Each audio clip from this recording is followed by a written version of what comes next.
रहमान रहीम, अस्सलाम वालेकुम। मैं हूँ गुलाम रसूल भट्टी और आप देख रहे हैं मेरा यूट्यूब चैनल। नाज़िगाम, फौज को दफ़ा 245 के तहत बुलाया गया, जो कि उल्टा इनके गले पड़ गई है। इस वक्त फ़ौज जो है वो इमरान खान के धरने में शामिल हो चुकी है। लेटेस्ट सूरत हाल आपको बताएंगे कि इस वक्त पाकिस्तान तहरीक इंसाफ अपनी मंजिल के करीब पहुंच गई है। यानी कि ताज़ा तरीन सूरत हाल इस वक्त मैं आपको अपडेट करूंगा कि डी चौक की इस वक्त क्या सूरत हाल है। डी चौक के ऊपर कब्जा कर लिया है पाकिस्तान तहरीक इंसाफ के कारकुनान ने, और इस सारी सूरत हाल के ताज़ा तरीन सूरत हाल के बारे में आपसे बात करूंगा। लेकिन सबसे पहले वीडियो थोड़ी सी लंबी हो सकती है क्योंकि बहुत सी चीज़ें इस वीडियो में आपके सामने रखनी है। लेकिन वीडियो शुरू करने से पहले आप लोगों का शुक्रिया अदा करना चाहूँगा। आप लोगों से दुआ की रिक्वेस्ट की थी, ऑलमोस्ट 2 हफ्तों के बाद आपसे मुलाकात हो रही है। और आज भी अभी भी मैं स्टेबल नहीं हूँ क्योंकि सर्जरी थी जो कि फ्राइडे को हुई और रहा नहीं जा रहा था, क्योंकि ये सारी जो सूरत हाल चल रही है उसको मैं ऑन ग्राउंड जाकर के जो है वो कवर करना चाहता था। लेकिन जैसे अल्लाह को मंजूर, और अभी भी मतलब इस कंडीशन में नहीं हूँ कि वीडियो बना सकूँ, लेकिन अपने आप को तैयार किया मैंने आप लोगों से मुलाकात करने के लिए। कोई एहसान नहीं है, यानी कि मोहब्बत है आप लोगों से, और आप लोगों ने बहुत दुआएं दी। और इस बीमारी के ऊपर मैं बात करूंगा क्या था, बल्कि उसके ऊपर डिटेल मैंने वीडियो करनी है ताकि जो गफलत मैंने बरती या जो मुझे इशू बना उसकी वजह से वो बाकी तमाम लोग जो हैं वो उससे बच सकें। तो आज स्पेशल आप लोगों से मुलाकात करने के लिए जो है वो मैं वक्त निकाला और आप लोगों के सामने बैठा, और मैंने कहा इतनी भी सूरत हाल है, बड़ी मुश्किल मैंने कंट्रोल करके रखा, रहा नहीं जा रहा था। ख्वाहिश यही थी, जैसे मैंने कहा कि ऑन ग्राउंड जा कर के तमाम चीज़ें जो हैं वो आपके सामने मैं रखता, लेकिन नहीं जा सका। हॉस्पिटल एडमिट रहा ऑलमोस्ट मैं कोई 1 हफ्ता, और उसमें मेरी सर्जरी आपको आप लोगों को बताया था, हेल्थ इश्यूज चल रहे थे। अल्लाह का शुक्र है अब आप लोगों के सामने है, तबीयत बेहतर है, लेकिन अभी मतलब इतना चल फिर नहीं सकता, मूव नहीं कर सकता, उस तरह से बोल भी नहीं सकता अभी इतना ज़्यादा। अभी आप देखेंगे पसीना आना शुरू हो जाएगा। लेकिन बरकैफ चलते हैं कि फ़ौज को बुलाया गया। सबसे पहले तो आपको पता है कि कुछ लोग शहीद हुए, उनकी इतलात आई।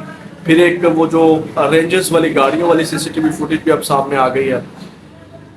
फिर जब हालात आउट ऑफ कंट्रोल हुए तो इन्होंने आज फ़ौज को सामने खड़ा कर दिया। आप अंदाज़ा लगाएं कि वो इदारा जिसको इस वक्त जो है वो जिसकी कोई इज्जत है, कोई तकरीम है, या जिसको आवाम के सामने नहीं अपनी आवाम के सामने करना चाहिए, या अपनी गवर्नमेंट बचाने के लिए उसको भी जो है वो आवाम के सामने खड़ा कर देते हैं, लेकिन वो किसी काम नहीं आई। सबसे पहले तो मैं आपको ताज़ा तरीन सूरत हाल बताऊँ कि 48 घंटों के ऑलमोस्ट आंसू गैस शेल बरसाए गए, कंटेनर्स हटा करके सख्त तरीन रकावटें अबूर करके पाकिस्तान तहरीक इंसाफ वाले अली मीन गंडापुर, आपको पता है कि बुशरा बीबी जो हैं वो इसको लीड कर रही हैं काफ़िले को, वो जो है वो इस वक्त काफ़िले जो है वो डी चौक पहुँच गए। यानी कि अगर सूरत हाल ताज़ा तरीन आपको बताऊँ तो इस वक्त जो है वो आउट ऑफ कंट्रोल हैं हालात।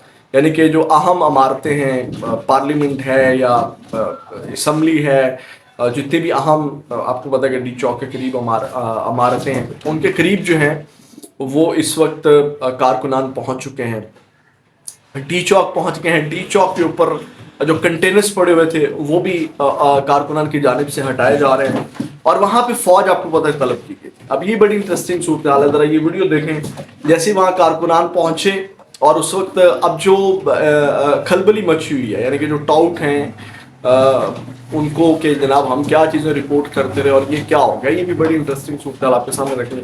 अब नाज़िगाम, वहाँ पे जब कारकुनान पहुँचे, कंटेनर्स के ऊपर फ़ौज खड़ी हुई थी, तो फ़ौजी जवानों के से जो है वो जज्बा खैरसगाली का भरपूर मुजाहरा जो है पाक फ़ौज ने भी किया, और वहाँ पे कंटेनर्स पर कारकुनान चढ़े, उन्होंने उनको गले लगाया, सेल्फियाँ ली। अब ये जो मनाजिर सामने आए तो जनाब इसने आग लगा दी कि जनाब हमने तो फ़ौज खड़ी की थी, अब ये क्या हो गया।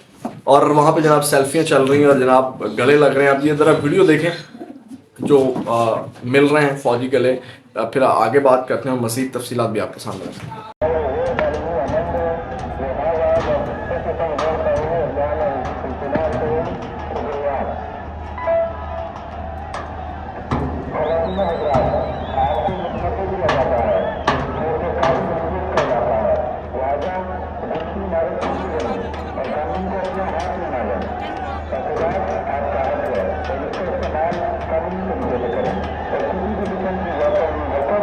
नाज़िगाम, आपने ये वीडियो देखी और मैंने आपको जैसे कि बताया कि मंजिल थी जो वहाँ पे पहुँच गए। यानी कि आप देखें कल से मुज़ाकरात भी कुछ चलते रहे, क्योंकि इनको पता था कि जो इतना बड़ा काफिला मिलियन मार्च लेकर के अली अमीन गंडापुर और बुशरा बीबी जो लेकर के आई हैं वो आउट ऑफ कंट्रोल होगा, हमसे नहीं संभाला जाएगा। तो उन्होंने कहा कि हम इनको कुछ जगह दे देते हैं, मवेशी मंडी वो जो संजानी है या F9 आई थिंक पार्क, वहाँ पे जो है वो इनको बिठा देते हैं, चलें।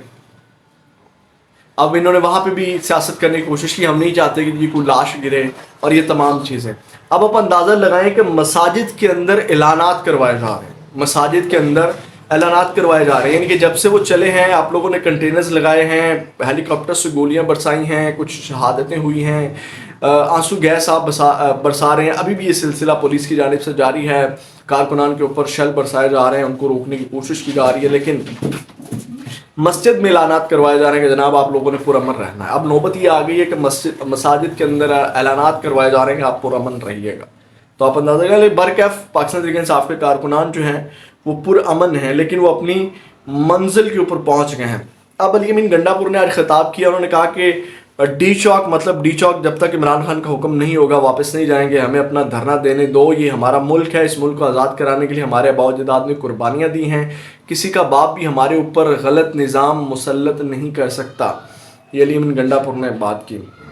और डी चौक के ऊपर इस वक्त मैं आपको बताऊं कि जो रक्स है, जो हमारे साफ़ी भाई रिपोर्ट कर रहे हैं उनके मुताबिक मैं आपको बता रहा हूँ, जो वहाँ मौजूद हैं डी चौक के ऊपर और लोग वहाँ रक्स कर रहे हैं। और जो डी चौक के ऊपर कंटेनर्स रखे गए थे, वो ग्रीन शीट लगाई गई थी, उस ग्रीन शीट को हटा करके जो है वो उसके ऊपर सबस कपड़ा जो लगाया गया था, जो एक धोखा था, उसके ऊपर उन्होंने लिख दिया है कारकुनान ने हटा के कि इमरान खान के सिपाही आ गए हैं, डी चौक दफ़ा 804 जो है वो नाफिज कर दी गई। इस्लामाबाद के अंदर इस वक्त दफ़ा 804 जो है वो नाफिज है। अब नाज़िर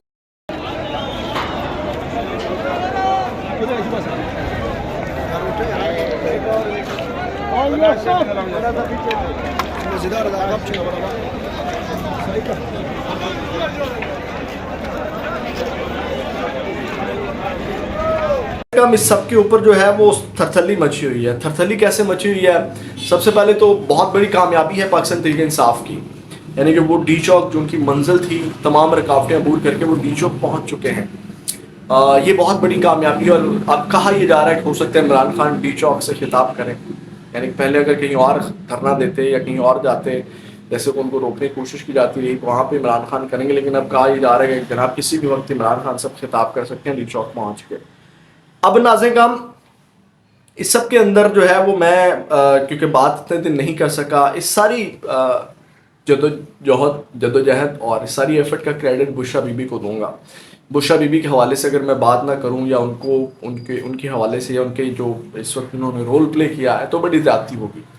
अब देखें हिस्ट्री के अंदर बेनज़ीर भुट्टो हैं, कुलसूम नवाज़ हैं और मरीम नवाज़ की मिसालें दी जाती हैं कि मरीम नवाज़ ने बाप के लिए किया। इन सब का रिकॉर्ड तोड़ दिया, बेनज़ीर भुट्टो का, कुलसूम नवाज़ का और मरीम नवाज़ मरीम नवाज़ सो कॉल्ड जो क्रेडिट लेती हैं कि जेल भुगती है और बला बला। वो आपको पता है कि इनकी अयाशियाँ चलती रही, डील्स चलती रही जनरल बाजवा के साथ और सारी चीज़ें, इनको सारा रिलीफ और सहूलियात मिलती रही। बुशरा बीबी ने जेल काटी और बुशरा बीबी ने तारीख की सबसे बड़ी तहरीक जो है उसको लीड किया है। और एक बड़े लीडर के लिए और जिस तरह वो लेकर के निकली हैं, जिस हिकमत अमली के साथ, आपको याद होगा जो मीटिंग्स हुई, जो जिस तरह उन्होंने तैयार किया इस सारी तहरीक को अंदर, और जिस तरह वो हिकमत अमली बना करके इस मार्च को लेकर के निकली, इस तहरीक को का आगाज़ किया उन्होंने, वो आपके सामने। यानी कि उन्होंने इस वक्त तारीखी रिकॉर्ड है। बेनज़ीर भुट्टो को पीछे छोड़ दिया उन्होंने, कुलसूम नवाज़ अगर निकली थी तो उसको पीछे छोड़ दिया, और मरीम नवाज़ जो सो कॉल्ड देती हैं उसको पीछे छोड़ दिया, और बड़ा ज़बरदस्त, यानी कि जो उन्होंने। और मेरा ख्याल है कि अगर बुशरा बीबी ना होती, जो मेरा ख्याल है, जो मैंने ऑब्ज़र्व किया, जिस तरह लास्ट टाइम चीज़ें हुई और जिस तरह निकले थे, वो भी एक हिसाब की फ़ाइनल कॉल थी जब अली अमीन गंडापुर साहब चले गए। तो अगर बुशरा बीबी और इमरान खान के साथ मिल के हिकमत अमली ना बनाती तो शायद ये कामयाब ना होती तहरीक, क्योंकि मैं इसको कामयाब समझता हूँ और ये कामयाब हो चुकी है। वो अलग बात है, मुज़ाकरात हो जाएँ या जो भी मामलात हैं, डी चौक और इतनी चीज़ें बर्दाश्त करके वहाँ पहुँचना, काफ़िले को लीड करना और मंजिल तक पहुँच जाना, ये बहुत बड़ी कामयाबी है। तो बुशरा बीबी को इसका क्रेडिट जाता है। और बुशरा बीबी ने तारीख रकम की है, यानी कि गैर सियासी جو کہہ لیں کہ ایک خاتون ہونے کے باوجود انہوں نے جو رول پلے کیا ہے اپنے ہسبینڈ کے لیے، پاکستان کے اتنے بڑے لیڈر کے لیے، وہ اس کی مثال نہیں ملتی پاکستان کی ہسٹری کے اندر۔ اب آتے ہیں جو چیخیں نکلی ہیں۔ اب غریدہ فروقی کی جو ویڈیو میں نے آپ کے سامنے رکھی تھی، اس ویڈیو کے اوپر کہتی ہیں ایک اور video, D Chowk per P T I کارکنان کنٹینر پر چڑھ کر سیکیورٹی پر مامور فوجی اہلکاروں سے ہاتھ ملانے لگے، گلے لگانے لگے، سیلفیاں بنائی، ساتھ ساتھ لاؤڈ سپیکر پر اعلان بھی ہو رہا ہے کہ احتجاج آپ کا حق ہے مگر پرامن رہیں۔ پھر انہوں نے ایک بڑا لمبا چوڑا ٹویٹ کیا اور یہاں سے آپ اندازہ لگا سکتے ہیں کہ حالت کیا ہے۔ وہ لکھتی ہیں یہ حکومت، یہ ریاست کی مکمل ناکامی ہے کہ احتجاجی شرپسند ڈی چوک تک پہنچ آئے ہیں۔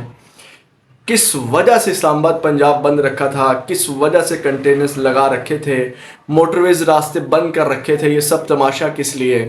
راستے بند کر رکھے تھے، اچھا احتجاجی شرپسند ایک ایک انچ آگے بڑھتے رہے اور آپ صرف بھڑکے مارتے رہے، نہ کوئی حکمت عملی، نہ کوئی رٹ، مکمل ناکامی۔ پولیس فوج کے جوان شہید کر دیے، زخمی کر دیے، اور آپ ذرا بولا نہیں ابھی جا رہا، اور آپ محض بیانات دیتے رہے، خفیہ ہاتھ کی دہائیاں آپ بیکار ہیں۔ حکومت اور ریاست کی ریٹ قائم کریں، ہر حربہ آزمائیں، ریاست کی طاقت شو پیس کے طور پر مت رکھیں۔ چند کلومیٹر کا علاقہ اگر کلیئر نہیں رکھ سکتے، ریٹ قائم نہیں ہو سکتی، عوام کا تحفظ نہیں کر سکتے تو گھر آ جائیں، آرام کریں، پاکستان کا تماشا بنوانا بند کریں۔ یہ غریدہ فروقی سیکورٹی اداروں کو بات کر رہی ہے، حکومت کو بات کر رہی ہے، فوج کو بات کر رہی ہے، اور یہاں سے آپ اندازہ لگا سکتے ہیں کہ اس وقت صورتحال کیا ہے، یعنی کہ پاکستان تحریک انصاف کتنی کامیاب ہو چکی ہے اپنے احتجاج اور دھرنا دینے کے اندر۔ یہ غریدہ فروقی کے اس ٹویٹ سے آپ اندازہ لگا سکتے ہیں۔ تو یہ ناظرین کام اب تک کی اہم اپڈیٹس تھی۔ انشاءاللہ جیسے ابھی کوشش کی ہے پھر بھی آپ کے سامنے تازہ ترین صورتحال رکھیں گے۔ آپ کی سپورٹ کی بہت ضرورت ہے، زیادہ سے زیادہ چینل کو سبسکرائب کریں۔ اچھا میں سبسکرائب کا کہتا ہوں یا لائک کا کہتا ہوں تو ڈیفینیٹلی جتنا آپ سپورٹ کریں گے، سبسکرائبر زیادہ ہوں گے، ویوز زیادہ ہوں گے، اتنا پیغام اور اتنا مؤثر کام ہم کر سکیں گے۔ یعنی کہ ڈیفینیٹلی جو ہم محنت کرتے ہیں، جو آپ کے لیے ہم بیٹھتے ہیں، تو اتنا ہی ہماری ایفرٹ بڑھ جاتی ہے، اتنا ہماری حوصلہ افزائی ہوتی ہے۔ تو وہ آپ کی سپورٹ کی ضرورت ہے، آپ کی محبت کی ضرورت ہے۔ ایک بار پھر اینڈ پہ میں یہی کہوں گا، اپنا بہت زیادہ خیال رکھیے گا، اپنی صحت کا خیال رکھیں، اپنی ہیلتھ کا خیال رکھیں۔ کوئی آپ کو چھوٹا موٹا کوئی ہیلتھ ایشو چل رہا ہے تو اس کے ٹیسٹ ضرور کروائیں، بر وقت ڈاکٹر سے رجوع کریں، اور بر وقت ڈاکٹر سے رجوع کر کے اس چھوٹی بیماری کو بڑا بننے سے جو ہے وہ بچائیں، تاکہ آپ کی صحت بھی برقرار رہ سکے اور آپ کسی بڑی مشکل سے بچ سکے اور زندگی کو انجوائے کر سکیں۔ اپنا بہت زیادہ خیال رکھیں۔ پاکستان زندہ باد۔